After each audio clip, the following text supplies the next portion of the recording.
My brother stole our father's inheritance and left me with nothing, so I built my own empire. Now he works for me, begging for a second chance. I'm a 29-year-old guy, and I used to believe that family was supposed to be your safety net, the one thing that never betrayed you. Turns out I was dead wrong. Growing up, my dad ran a small repair shop in our town. Nothing fancy, but he built it from scratch. I was the quiet kid who learned the trade beside him, covered in grease before I could even drive. My older brother Ryan was the opposite. Smooth-talking, handsome, the type of guy who could talk his way out of anything. Dad called him the golden son. Ryan went to college, partied hard, and somehow still got praised for making something of himself. I stayed behind, fixing engines and handling customers. Whenever Dad's back gave out, I was the one lifting the heavy stuff, closing late, making sure the bills got paid. Still, every time Ryan came home for holidays, Dad's face lit up like he'd seen the second coming. "That's my boy," he'd say, clapping Ryan on the back. I'd just smile and pretend it didn't sting. When Dad's health really started to decline, I was there through it all. Hospital runs, medication, sleepless nights. Ryan showed up once every few weeks with store-bought flowers and fake concern. I remember one night Dad squeezed my hand and said, "You've always been the steady one, son." I thought that meant something. I thought it meant he saw me. Then came the will reading. I sat there in my work shirt smelling like oil and coffee while the lawyer listed everything: the shop, the house, Dad's savings. All of it went to Ryan. My name wasn't even mentioned. Ryan leaned back in his chair, smirking like he'd won some kind of game. That's the moment I learned. Love doesn't protect you from betrayal. It just makes the knife cut deeper. I remember staring at the papers on that lawyer's desk, my hands shaking so badly I couldn't even pick up the pen to sign the acknowledgement. "There must be a mistake," I muttered, my voice breaking halfway through. But the lawyer just gave me that practiced, polite smile, the kind that says you're not the first person to be blindsided like this. Ryan leaned back in his chair, arms crossed, acting like the whole thing was beneath him. When we stepped outside, I asked him, "Did you know about this?" He didn't even flinch. "Dad wanted it this way," he said. You're good with your hands. "I'm good with business. It makes sense." Then he tossed his car keys, grinning. "Besides, you wouldn't know what to do with that kind of money." I wanted to hit him. God. I wanted to. But Dad's voice echoed in my head. Never be the man who throws the first punch. So I just turned around and walked away. That night, I went back to the shop. My shop, or at least it used to be. The tools were still lined up the way I'd left them, the scent of oil and steel hanging heavy in the air. I sat on the cold concrete floor, staring at Dad's old workbench. My name was carved into it. I'd done that when I was 12. It hit me then. All those years I'd spent thinking loyalty mattered. I was just training for a job I no longer had. When Ryan changed the locks 2 days later, I didn't even fight it. I packed my clothes, grabbed Dad's old wrench, and left. No home, no family, no future. Just the sound of my boots crunching gravel under a sky that suddenly felt way too big. That was the night I stopped being someone's son and started becoming something else. I spent the next few weeks living out of my car. It was a beat-up old pickup that smelled like gasoline and broken dreams, parked behind an abandoned grocery store. Every night I stared at the ceiling, wondering how the hell Ryan slept so easily knowing what he'd done. Some nights I thought about confronting him. Other nights I thought about giving up completely. But somewhere in that quiet, cold loneliness, something inside me shifted. I realized I couldn't keep waiting for fairness. I had to build my own version of it. I found a job fixing old generators for a farmer 2 towns over. It paid almost nothing, but he didn't care that I was sleeping in my truck. He just needed someone who could keep his machines alive. I worked 12-hour days, my hands blistered, my stomach running on gas station sandwiches and cheap coffee, but I was doing something that felt mine. Every time a motor came back to life, it was like a small piece of me did too. Eventually, I started saving what little I could. I scavenged broken equipment from junkyards, fixing them and selling them online. The money wasn't much, but it was enough to rent a single room above an auto shop. That room became my world. A mattress on the floor, a lamp, and Dad's old wrench sitting on the nightstand like an anchor. That's when I decided to start something, a repair service for people like me. Those who didn't have money for fancy replacements, just enough hope to fix what was broken. I called it Secondhand Start. It sounded stupid at first, but it felt right. I printed the name on cardboard, hung it on the fence, and waited. I didn't know it then, but that handwritten sign was the beginning of everything Ryan thought I'd never have. At first, secondhand start barely survived. Most days I'd sit on a crate outside my workshop, watching cars pass by without stopping. People didn't trust a guy running a business out of a rusted shed, but I refused to quit. I handed out flyers, fixed lawnmowers for free just to prove myself, and prayed for one big break. It came one stormy night. A massive thunderstorm ripped through town, knocking out power for miles. Generators failed, water pumps stalled, the whole county went dark. I was in bed when I got the first call. "Can you fix it tonight?" Then another, and another. Before I knew it, I was driving through flooded streets with a flashlight between my teeth, tools rattling in the passenger seat. I worked for nearly 2 days straight. My hands were raw, my clothes soaked, but I didn't stop. I fixed over 20 generators that weekend. When the local news showed up to film one of the farms that got power back, they caught me in the background, covered in grease, holding a wrench, smiling like a fool who hadn't slept in 40 hours. They mentioned my business name. That 1 second of airtime changed everything. The next morning, my phone wouldn't stop ringing.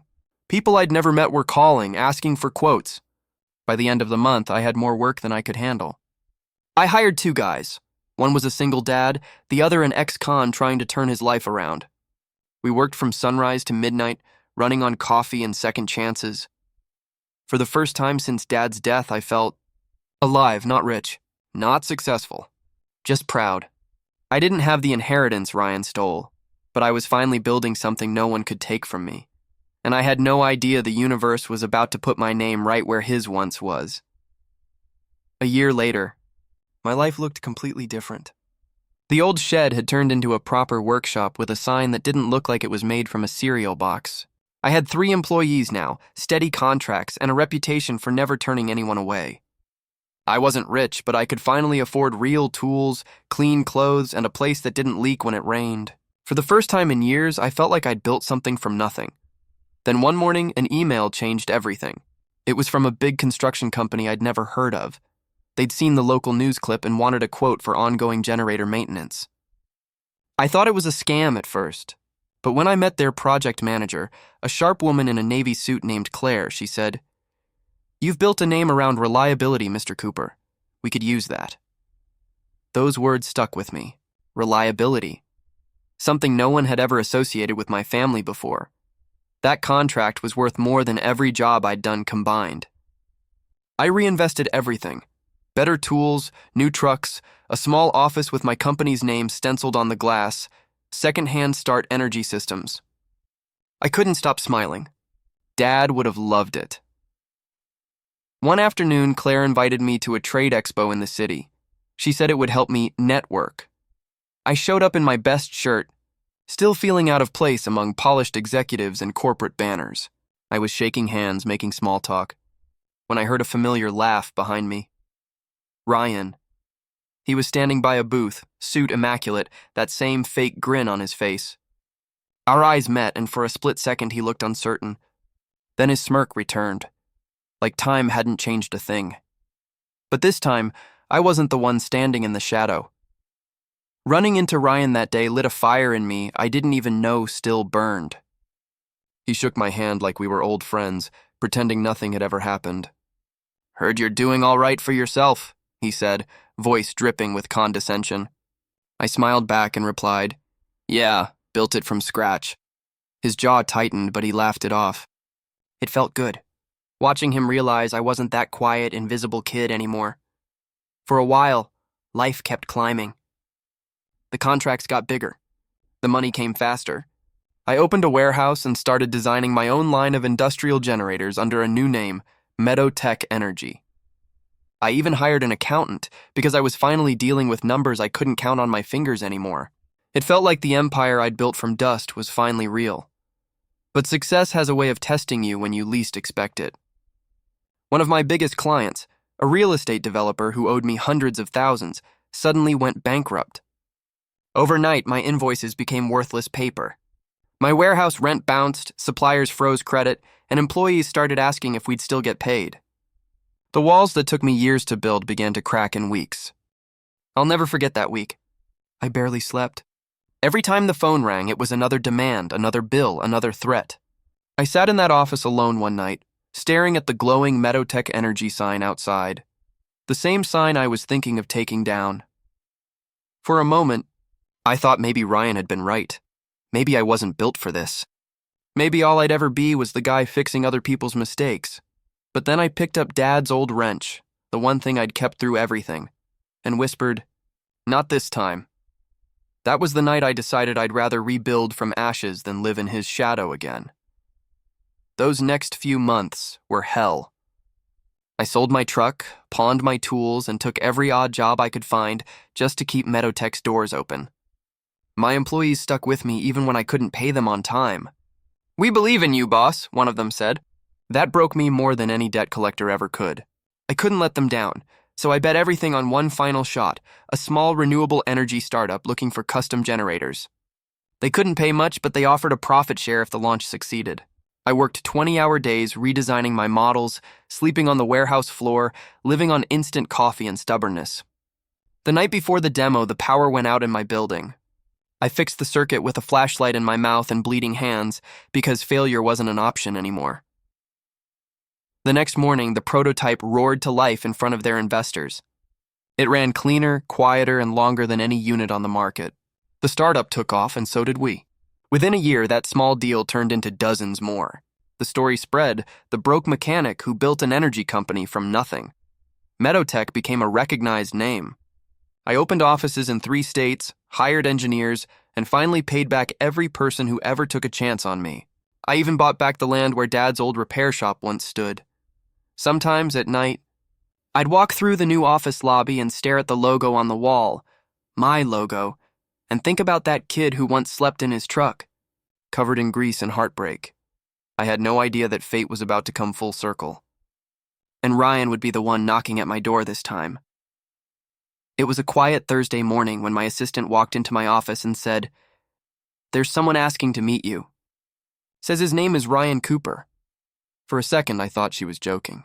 But when I stepped into the lobby, there he was, same face, same smirk, just dimmer. He looked older, worn down, like life had taken the shine off him. "Hey, little brother," he said, forcing a smile. "Got a minute?" We sat across from each other in my glass office, him fidgeting, me calm for once. He told me everything in that shaky, half-proud, half-ashamed tone he'd mastered years ago. After Dad's shop went under, his management business tanked. He'd taken out loans, made bad investments, and gambled the inheritance on ventures that collapsed. The house was gone. The shop was gone. So was his marriage. He laughed bitterly. "Guess you're the successful one now," I didn't respond. I just looked at the man who had once held every card and realized how small he suddenly seemed. "What do you want, Ryan?" I finally asked.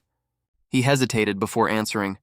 "A job, anything. I just need a chance to start over." There it was, the moment I'd imagined 1,000 times.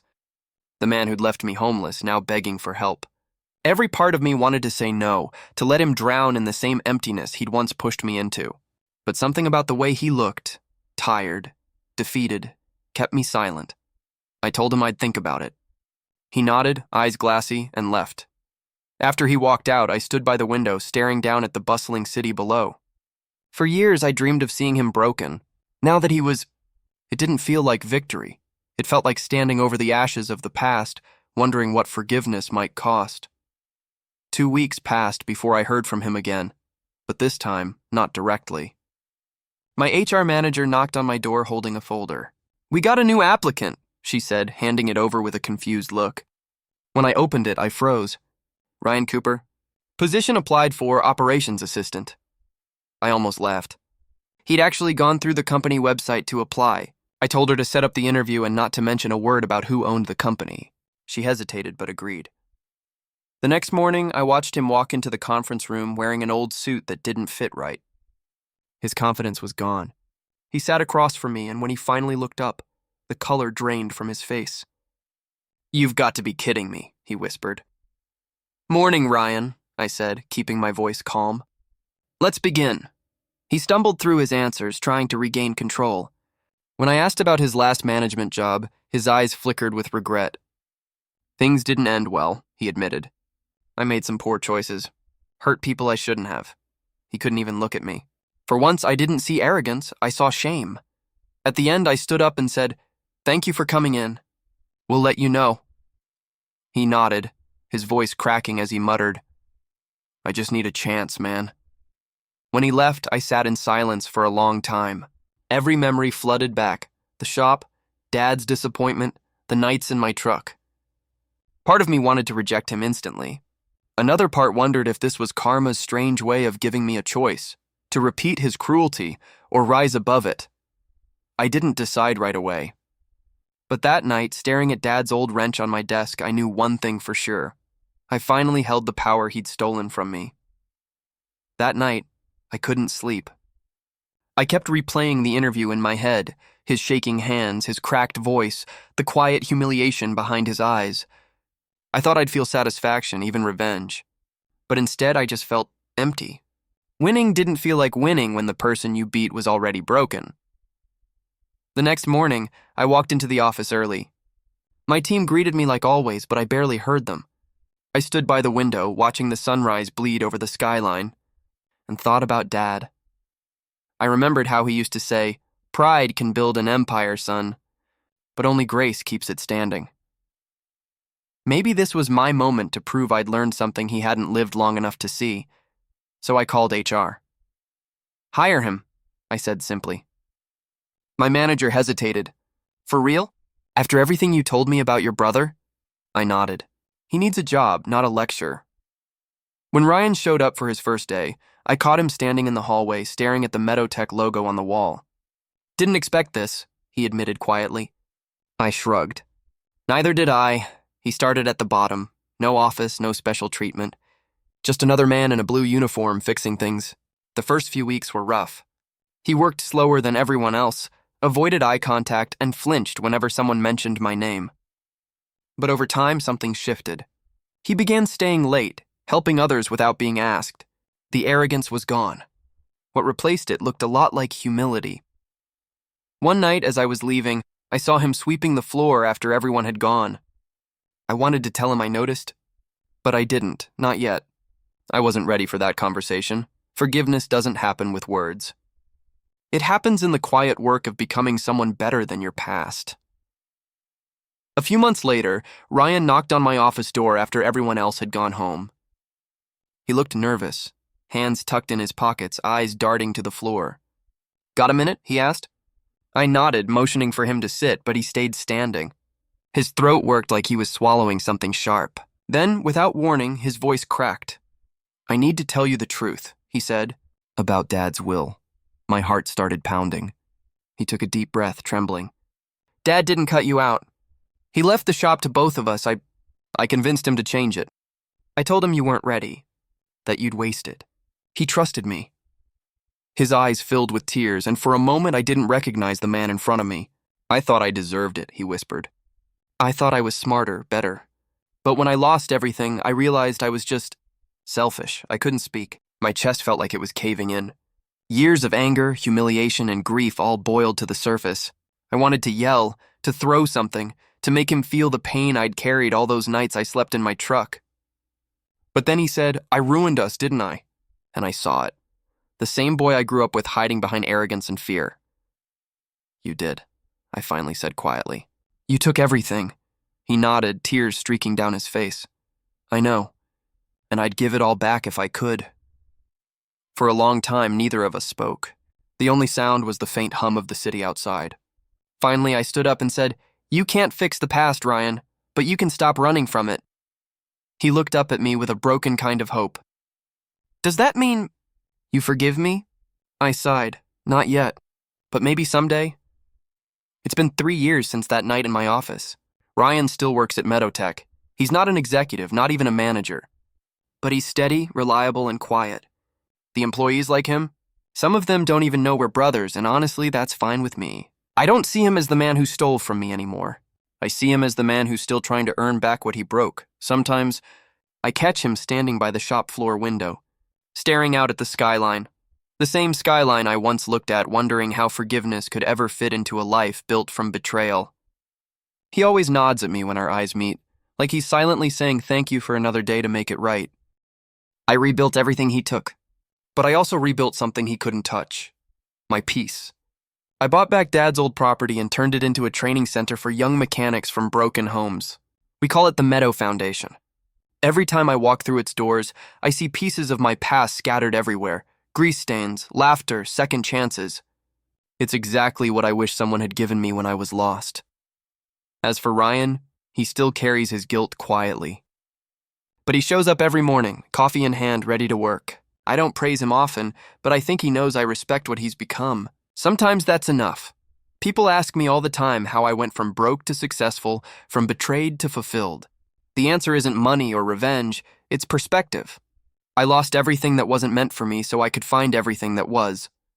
And as I lock up each night, I run my hand over Dad's old wrench, mount it on the wall, and whisper, "You were right, Dad. Pride built the empire, but forgiveness keeps it standing."